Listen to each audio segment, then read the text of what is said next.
Eu estou muito emocionado. Eu acho que porque final de semana de oração e as experiências que nós vivemos aqui foram incríveis. Obrigado. Para mim foi especial demais.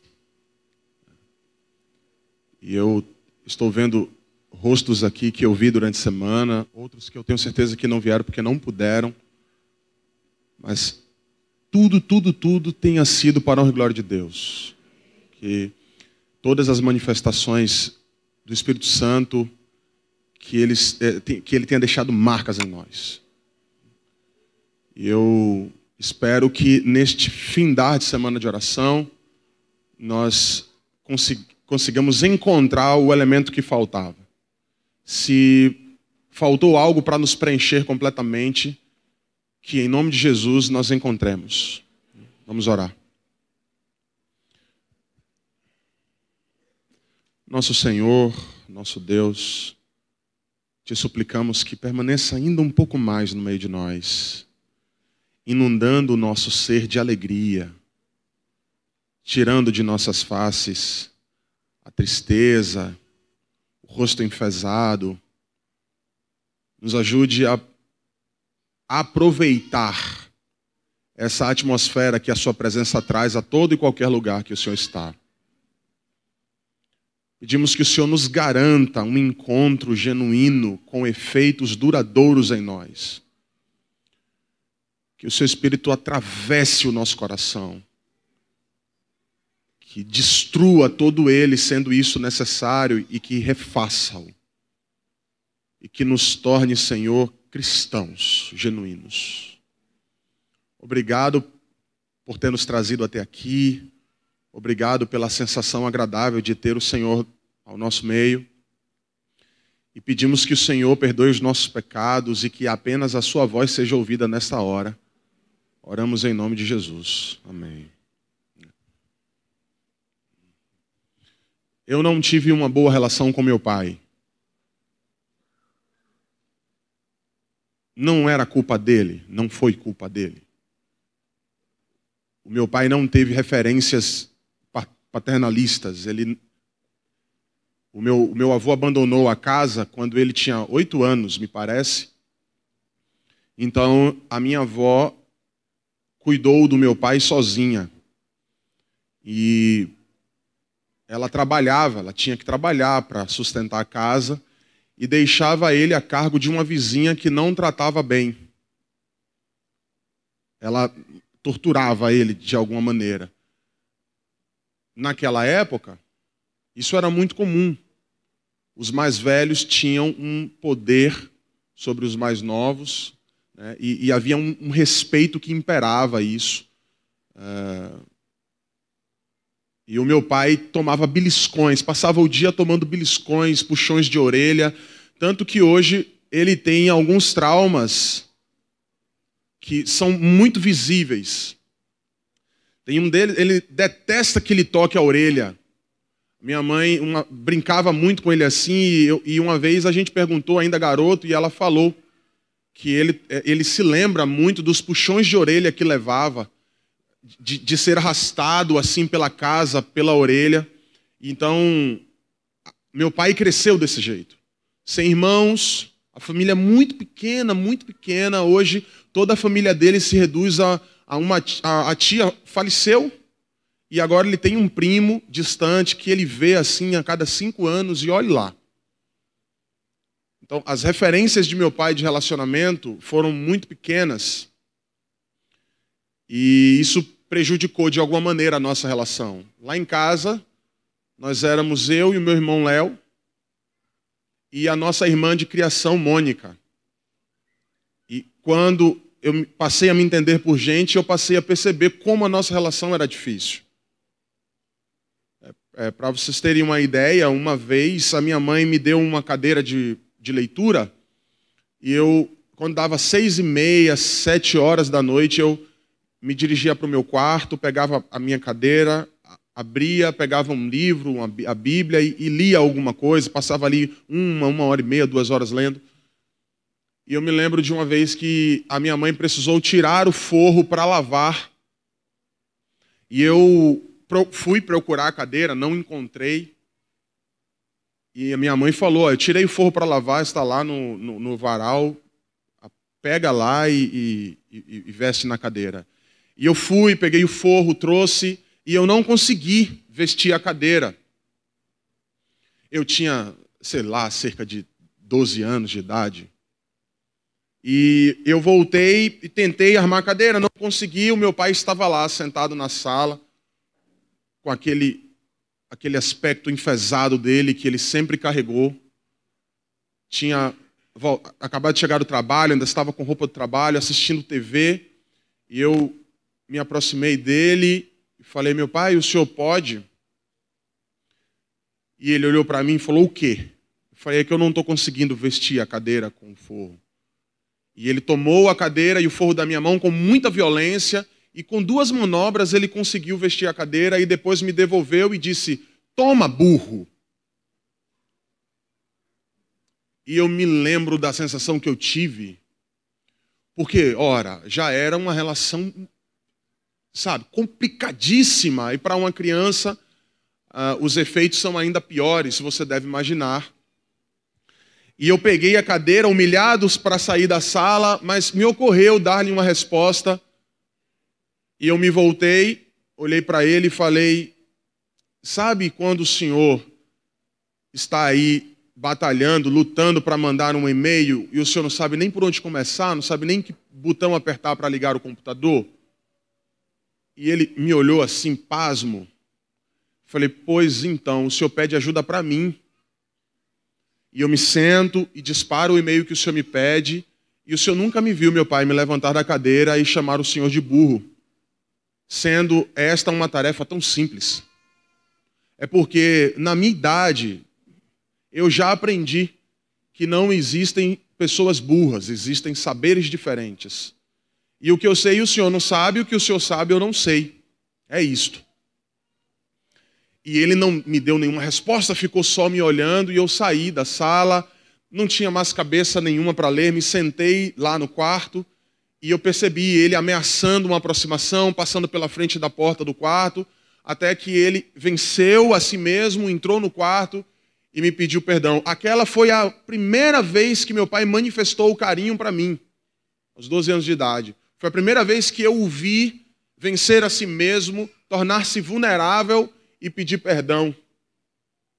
E ele falou, olha, me desculpe, eu estou com alguns problemas no trabalho e eu perdi a cabeça, me desculpe. E eu falei, tá bom, deixa para lá. Mas a minha vida com meu pai sempre foi assim.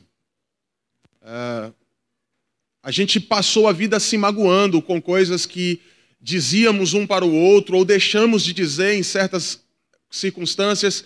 Na minha casa, por conta desses entraves, a gente não tinha o hábito de parabenizar pelo aniversário. Até hoje eu tenho dificuldades com isso. Meus amigos fazem aniversário e eu não quero ir, não apareço. Eu tenho uma certa dificuldade com isso, porque para mim, eu não cresci tendo essa cultura, então, enfim, para mim não é nada demais. Não é nada que eu deva dar tanta atenção. Mas o tempo passou e aqui estou eu, 32 anos de idade, tentando recuperar o tempo perdido com meu pai. Porque em algum momento a ficha caiu e eu percebi que não depende dele. Eu percebi que depende de mim. Agora eu estou em evidência. Agora sou eu. Então eu preciso recuperar isso. E eu me lembro que uma vez ele tem uma empresa pequena e às vezes ele me confia algumas responsabilidades. E uma vez eu estava na sala da casa da minha mãe, conversando com minha mãe, e ele me chamou da cozinha. E eu fui lá e ele estava querendo me questionar a respeito de algumas responsabilidades que ele me havia confiado.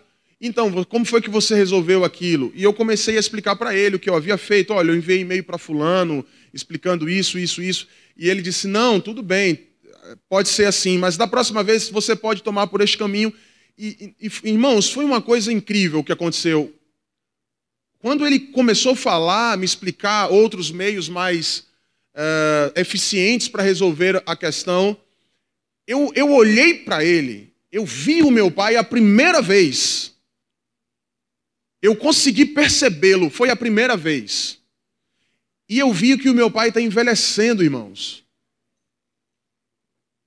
Que a cabeça dele já está povoada de cabelos brancos. Que ele já está com uma fala um pouco mais arrastada. Que ele já está cansado, que ele se cansa muito facilmente. E o seu rosto já agora carrega marcas de expressão que antes não. E eu percebi que eu estou perdendo o meu pai. Que pelas coisas da vida, quem sabe uma fatalidade, Deus o guarde disso. Mas ele pode amanhã vir a faltar. E eu me lembrei naquela ocasião, numa quinta-feira à noite, que eu nunca havia dito que eu o amava. E que aquela talvez seria uma excelente oportunidade de dizer isso. Mas eu não fiz. Eu fui fraco. Eu fui covarde. E eu balancei a cabeça, terminei de ouvir o que ele tinha a dizer. E depois eu saí, eu fui para minha casa. E eu me sentei lá na poltrona, na sala da minha casa, e fiquei pensando quando eu teria condição de recuperar a minha relação com meu pai. E eu percebi que eu não o aproveitei. Eu não aproveitei o meu pai, eu não ri das piadas dele. Eu não fiz piadas para ele rir. Faltou muita coisa, muitas lacunas nesta relação que eu sinto que preciso fechar, que eu sinto que preciso emendar. Mas eu ainda não consegui. E hoje, por mais que tenhamos um respeito muito maior um pelo outro, por mais que a nossa comunicação hoje seja muito mais fácil, eu sinto que ainda devo isto para ele. Eu sinto que a minha relação com meu pai ainda é desgastada. Quando ele liga para mim e eu me aborreço de ver o celular tocando numa hora em que eu estou ocupado, e depois eu me envergonho. Quando ele me chama numa hora em que eu estou ocupado atendendo um cliente e eu desço coçando a testa, irritado, esperando que o que ele tenha para dizer seja algo realmente importante. Este sou eu e meu pai. E eu consigo encontrar a você, eu consigo encontrar a minha geração, eu consigo encontrar a nossa geração nesta representação da minha relação com meu pai. A nossa relação com Deus é muito semelhante. É uma relação desgastada. É uma relação em que a gente não aproveita ele. É uma relação confusa. É uma relação de tantos conflitos que muitas vezes se torna tão confusa que você fica como cego no meio de um tiroteio, tentando encontrar um norte, tentando encontrar um caminho, tentando encontrar, sabe, um maio, uma orientação, e você não encontra. E você se debruça sobre a igreja, você põe a responsabilidade na igreja, mas aqui também há conflitos, aqui também há atritos, aqui também há discordâncias, aqui também há opiniões opostas, aqui também há leituras contrárias, contraditórias, e você tenta se encontrar no meio de tudo isso e põe a responsabilidade em cima da igreja, mas a verdade é que como a ficha caiu para mim, ela tem de cair para você. É uma atitude pessoal, é uma postura pessoal, é uma decisão íntima, sua. A igreja está aqui, eu acredito piamente nisto, falei isso durante a semana. Veio conduzida por Deus, está aqui como um cristal sob suas mãos, e Ele está fazendo de tudo para que ela não caia e se arrebente no chão. Nós fazemos parte disso. Mas melhorar a sua relação com Deus independe de mim, independe do seu ancião, independe do seu pastor, independe da igreja. É uma decisão pessoal. E você não pode ser covarde, não se acovarde como eu me acovardei. Encare. Olhe de frente. você vai ter que lidar consigo mesmo. Relacionar-se com Deus é pôr-se em contradição muitas vezes ao seu próprio espírito, às suas influências. Porque você, como eu falei, você foi construído. E quando você chega aqui, quando você conhece Jesus, Ele te apresenta uma série de questões que você precisa introduzir em seu cotidiano. Ele te apresenta um caminho, Ele te apresenta uma verdade para que com isso te dê a vida. Ele é o caminho, Ele é a verdade e Ele é a vida. E Ele disse: ninguém vem ao Pai senão por mim. E você tem que lidar consigo mesmo. Eu e o meu pai temos grandes dificuldades de restaurar a nossa relação a um nível mais saudável, eu diria, porque somos iguais. Somos impacientes, agimos por impulso muitas vezes, queremos as coisas do nosso jeito, e isso dificulta. Mas eu não posso esperar que ele sempre abra a mão, eu não posso esperar que ele faça alguma coisa. O meu pai está chegando na casa dos 60 anos e depende de mim. E no que diz respeito a esta geração, a contornar a nossa condição, depende de você. Eu quero que você abra a sua Bíblia no livro de Números, capítulo 13.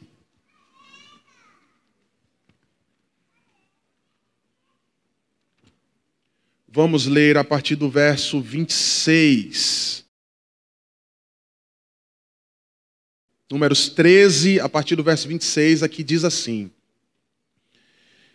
Eles se apresentaram a Moisés e Arão e a toda a congregação de Israel no deserto de Parã, em Cádiz, e fizeram um relato a todo o povo e mostraram os frutos da terra. Então contaram a história da viagem. Fomos ver a terra como vocês mandaram. Que maravilha! De fato, manam leite e mel ali. Vejam só estes frutos. O único problema é que o povo que vive lá é cruel e suas cidades são enormes e bem fortificadas. Pior ainda, vimos lá os descendentes de Enaque. Os amalequitas estão espalhados pelo Neguebe, os hititas, os jebuseus, os amorreus ocupam a região montanhosa. Os cananeus estão estabelecidos à margem do mar Mediterrâneo e ao longo do Jordão. Calebe pediu uma parte e disse: Vamos subir e conquistar a terra agora. Nós vamos conseguir. Mas os outros disseram: Não podemos atacar aquele povo. Eles são mais fortes que nós. E os boatos começaram a circular entre o povo de Israel. E diziam: Observamos a terra de uma extremidade à outra. É uma terra que devora seus habitantes. Todas as pessoas que vimos lá eram enormes. Imaginem que vimos até os nefilins. Os gigantes de Enaque são descendentes dos nefilins. E diante deles, nos sentimos como gafanhotos. O texto que acabamos de ler narra uma história que é do seu conhecimento, pelo menos da maioria de nós aqui presentes. E apenas para contextualizar, Moisés estava à margem de Canaã.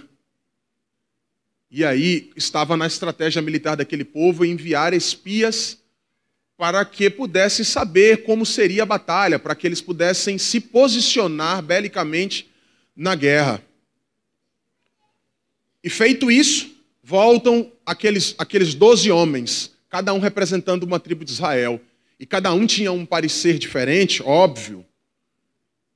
E reuniram a congregação de Israel, colocaram aqueles 12 homens num local onde eles pudessem falar e vencer os obstáculos acústicos, e então começaram a falar. E aí, então um deu um passo à frente e disse: realmente a terra é como Deus havia prometido. E aí você ouve, imagina aquela festa, as pessoas batendo palmas, as pessoas gritando glórias a Deus, aleluia. E alguém pede silêncio e continua. Como prova disto, trouxemos um fruto. E eles entram 2 homens carregando um cacho de uvas. Enorme, aquela coisa maravilhosa, como diz o texto. E eles mais uma vez festejam, mais uma vez eles se alegram. e você ouve gritos de glórias, aleluias a Deus, porque Deus estava cumprindo com sua palavra. E de repente alguém agora pede silêncio e diz assim, mas não é bem assim não. Não é tão fácil como parece. Deus havia prometido que a terra manaria leite e mel, a terra realmente é fértil, nós vimos aqueles frutos, nós vimos aquelas árvores, mas nós vimos também o povo que habita ali. Nós vimos o tamanho daqueles homens, nós vimos o carro de guerra que eles operam, nós vimos e sentimos o peso de suas espadas, nós vimos o quanto eles são preparados para batalhar, nós vimos a dificuldade imperando ali no meio de tudo e estávamos o tempo inteiro questionando como seríamos capazes de vencer uma guerra como esta.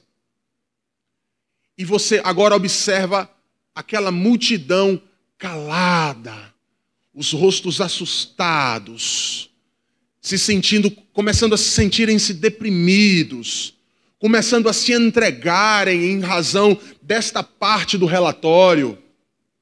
E uns de repente começam a chorar, e outros começam a rasgar as vestes, e começa um murmurinho, e começam depois a gritaria, e aqueles gritos de choro, e questionamentos para Deus, e quando você observa, todos estão chorando, rasgando suas vestes, e Caleb observa tudo aquilo de cima do palanque.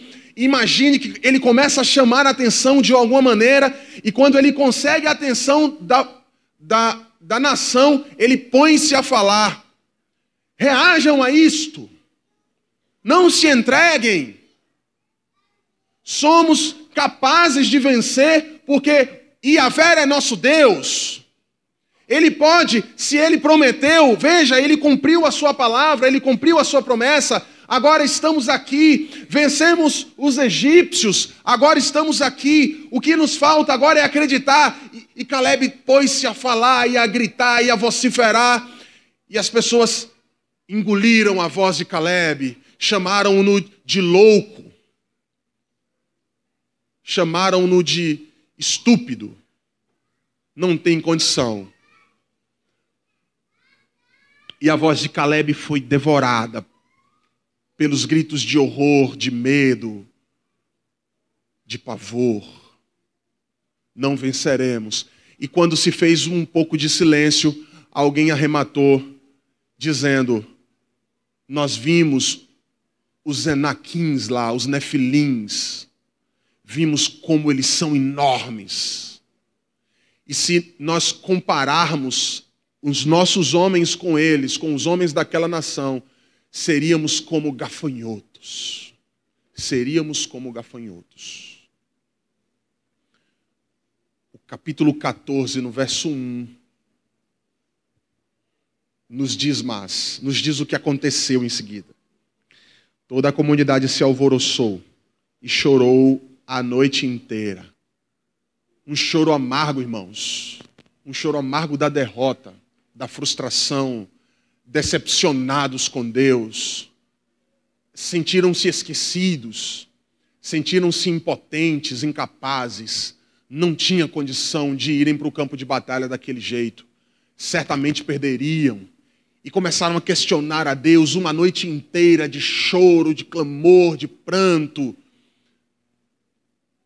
de modo que Deus se sentiu magoado, Deus ficou aborrecido, porque ele havia dado mostras suficientes de que era capaz de fazer o povo vencer a batalha. Não seria uma batalha difícil para o Deus de Israel, assim como não é uma batalha difícil as suas para ele. Você é o remanescente deste povo, você é a representação do povo de Israel para a sua geração. Então, nós somos Israel daquele tempo, hoje.